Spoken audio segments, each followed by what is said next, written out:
semuanya, selamat datang di Catatan Anomali. Hari ini kita akan membicarakan kasus Kim Song-jae yang terjadi di Korea Selatan.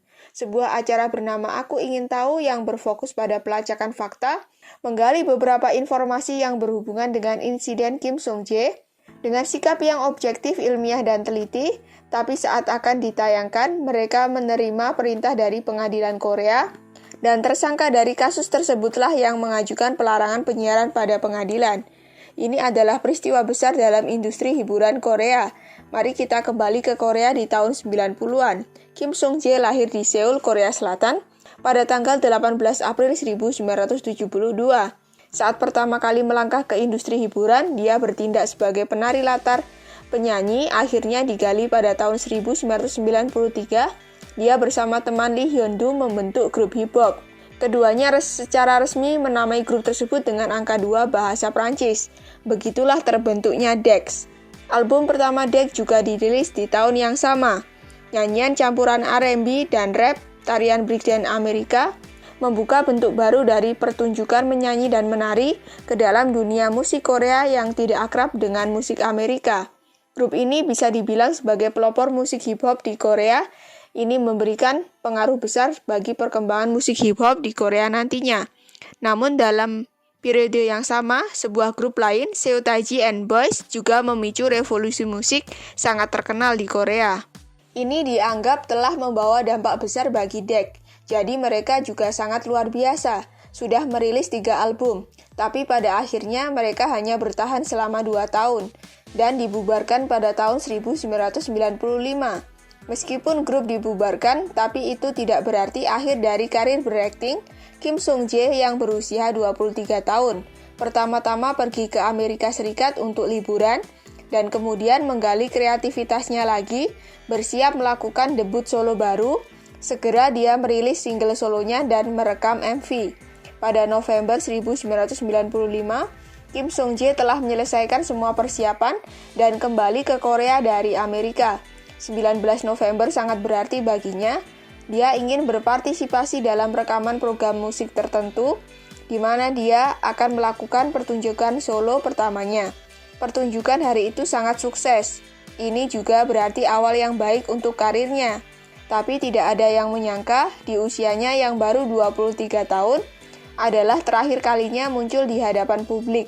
Setelah pertunjukan berakhir dengan lancar, malam hari Kim Song-jae dan pacarnya yang bermarga Kim, manajer Lee, dan 4 orang penari Korea serta 2 penari asing, sebanyak 9 orang kembali ke sebuah hotel di Seoul. Perusahaan memberi mereka sebuah hotel dengan banyak kamar. Cukup untuk 9 orang untuk tinggal di sini. Karena penampilan comeback-nya sangat sukses, jadi beberapa orang ini minum bir untuk merayakannya. 6 penari kembali ke kamar untuk beristirahat. Pukul 1 dini hari, keesokan harinya, hanya ada Kim Song-jae, Kim, dan manajer Lee. Manajer meletakkan pakaian yang sudah dicuci ke dalam pengering untuk dikeringkan. Lalu kembali ke kamar untuk tidur. Akhirnya hanya tersisa Kim Song-jae dan pacarnya. Manajer yang bangun lebih dulu jam 6 pagi, melihat Kim Song-jae tidur sendirian di sofa di ruang tamu. Berbaring miring menghadap ke belakang sofa. Dia pun pergi ke sana dan membangunkannya. Tapi Kim Song-jae sama sekali tidak bereaksi. Manajer merasa dia tengah tertidur nyenyak. Lagi pula dia bermain sampai larut malam. Manajer pun pergi untuk memeriksa kondisi pakaian dalam pengering. Tapi dia menemukan hal yang aneh, yaitu mesin pengeringnya masih berjalan. Mengapa begitu aneh? Karena waktu pengeringan terlama adalah 135 menit, yaitu 2 jam 15 menit. Saat itu pengatur waktu akan menunjukkan masih ada beberapa menit tersisa. Tapi jelas-jelas manajer menyalakan mesin pada pukul 1 dini hari dan baru pergi tidur. Secara logika, seharusnya sudah berhenti bekerja setelah jam 3 pagi. Tapi sekarang sudah lewat jam 6 pagi. Seharusnya ada orang yang mengatur beberapa menit tersisa di mesin pengering. Jadi manajer tidak terlalu memusingkannya dan kembali ke kamar untuk beristirahat. Sekitar 50 menit kemudian, sudah saatnya untuk sarapan. Setelah makan, masih harus menyiapkan rencana perjalanan baru hari itu. Jadi manajer keluar dari kamar lagi dan membangunkan Kim Song-jae tapi dia masih tidak bereaksi sama sekali. Setelah mendekati sofa, baru menyadari Kim Song-jae sudah tidak bernafas. Manajer segera membalikkan tubuhnya dan menelepon polisi. Dalam proses pemeriksaan mayat, ada total 28 lubang jarum ditemukan di lengan kanan Kim Song-jae. Penyebab kematiannya adalah kematian mendadak karena alasan yang tidak diketahui. Polisi menduga Kim Song-jae kehilangan nyawa karena overdosis. Kasus pun ditutup dengan bunuh diri atau kecelakaan. Singkirkan kemungkinan orang lain telah membunuhnya. Tapi tidak lama setelah Kim Song-jae dikremasi, polisi mendapatkan petunjuk baru dari Institut Riset Ilmiah Nasional. Beberapa komponen tak dikenal terdeteksi dalam darah Kim Song-jae sebelumnya. Adalah obat bius untuk hewan dan bahan obat untuk eutanasia suntik mati. Tidak ada alasan bagi seseorang untuk menggunakan kedua jenis obat ini.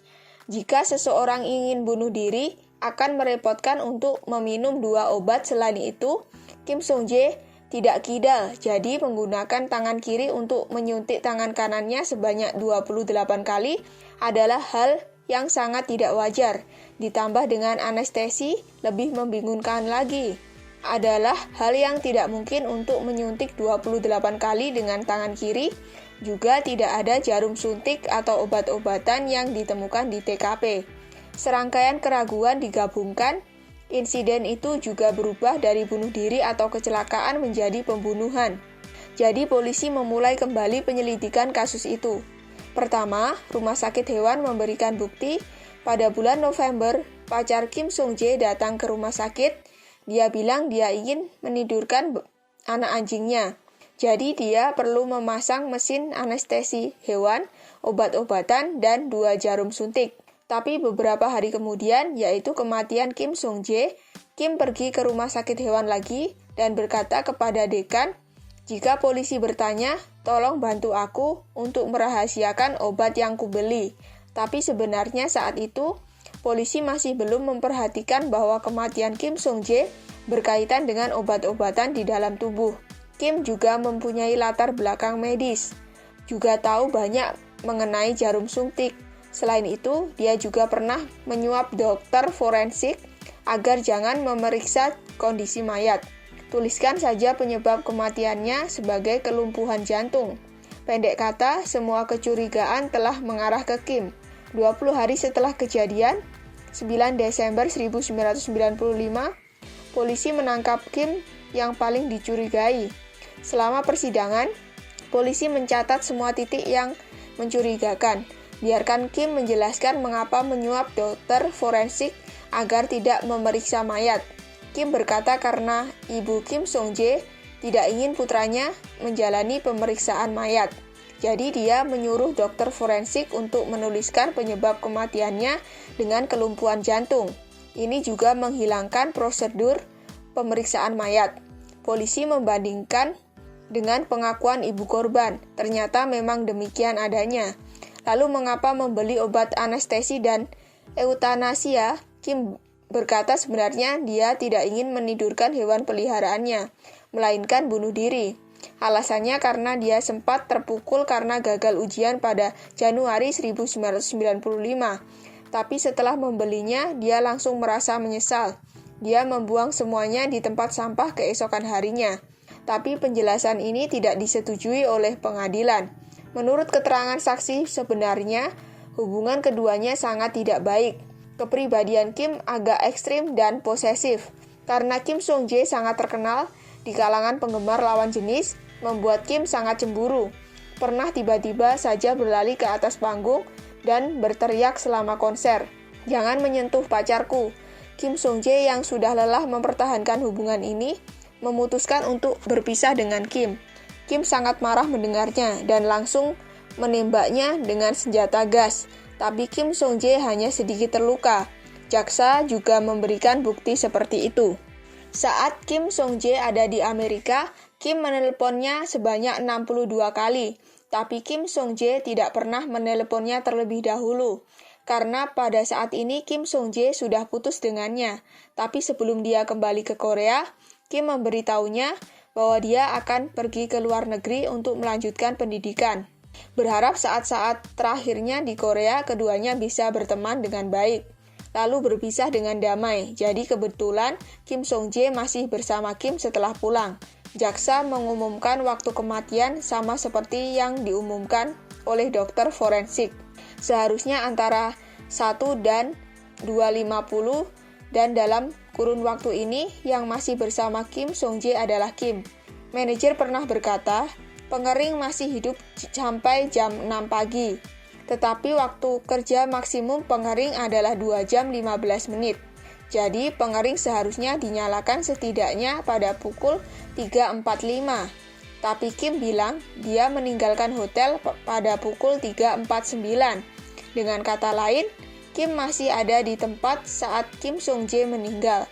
Jadi kesimpulan yang diberikan oleh jaksa adalah hubungan keduanya berakhir.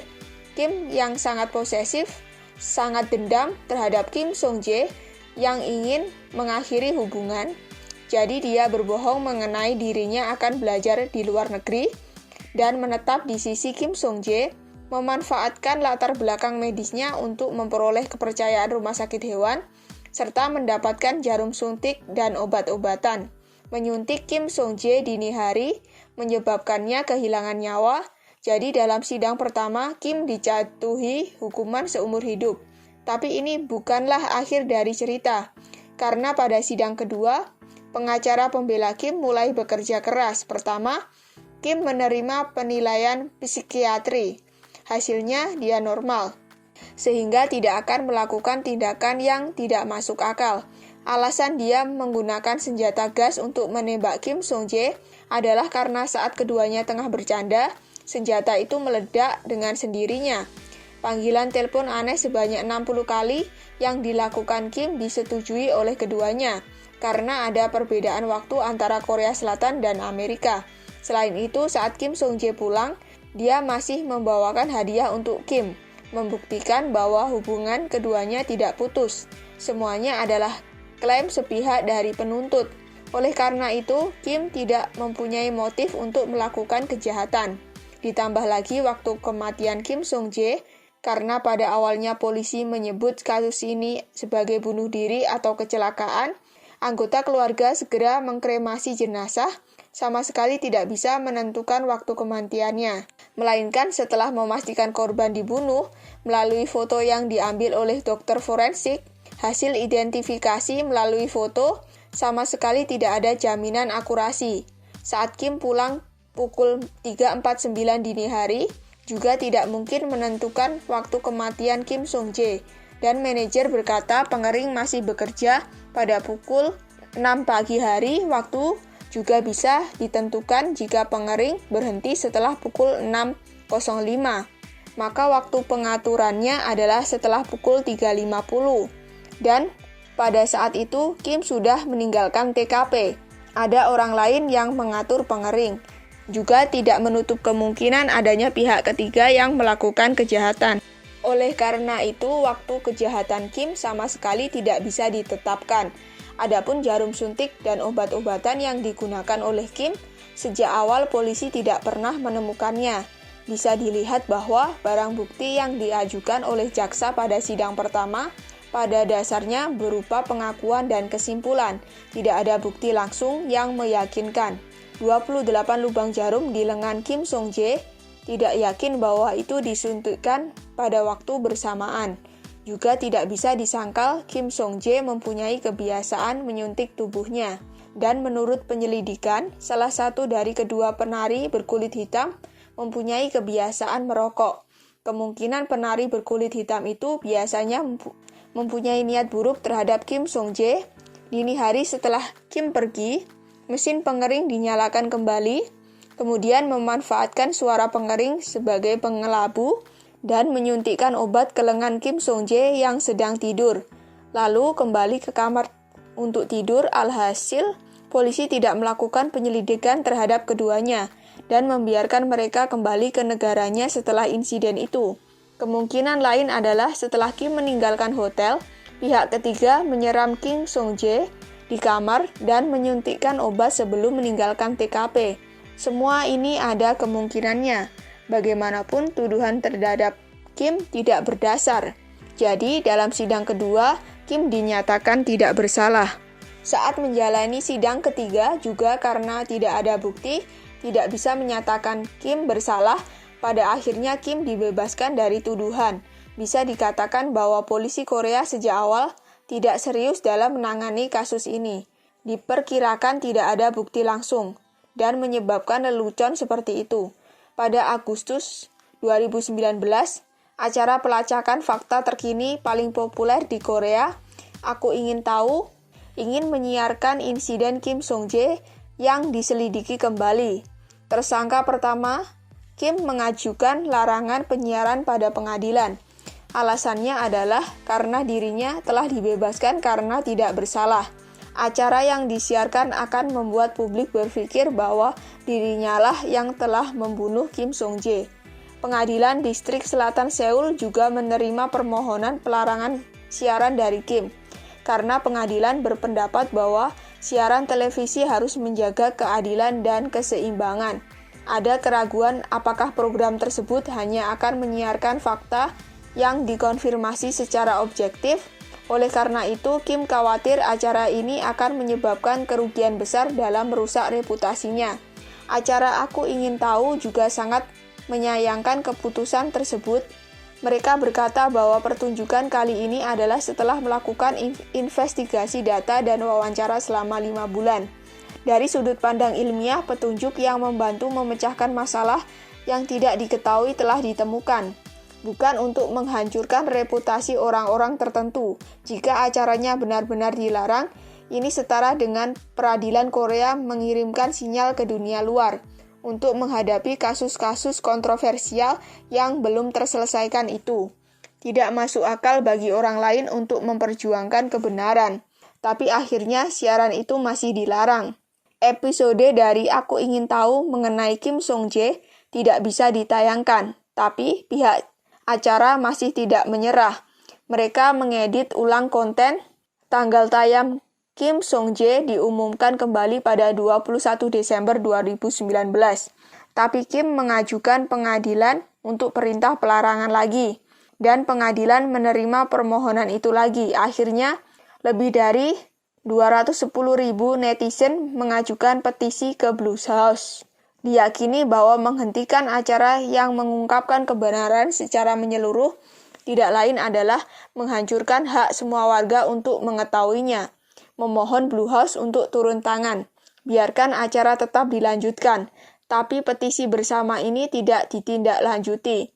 Ada juga episode di tahun 2020 karena seorang ahli narkoba di Korea berulang kali mengklaim bahwa Kim Song-jae meninggal karena disuntik dengan sesuatu yang sangat buruk saat berpartisipasi dalam sebuah program TV, dan Kim merasa dirinya telah dibebaskan karena tidak bersalah. Pihak lain bermaksud mencerminkan dirinya sebagai pembunuh Kim Song-jae, jadi membawa pihak lain ke pengadilan untuk mengklaim 1 miliar won Korea. September 2020, pengadilan mengeluarkan putusan atas kejadian tersebut, menolak pengajuan klaim Kim, dan dia dihukum untuk menanggung semua biaya pengadilan. Jadi Kim masih sangat sensitif terhadap insiden Kim Song-jae dan terobosan seperti apa yang telah dilakukan oleh Aku Ingin Tahu dalam penggalian kebenaran atas insiden ini adalah yang ditunggu-tunggu semua orang, yang juga paling ditakutkan oleh pembunuh Kim Song-jae. Tapi bisakah kebenaran dipulihkan? Hanya dengan pertunjukan ini, yang bisa kita lakukan hanyalah menunggu. Baiklah, itu saja konten untuk minggu ini. Jangan lupa klik like dan subscribe setelah selesai menonton. Sampai jumpa minggu depan.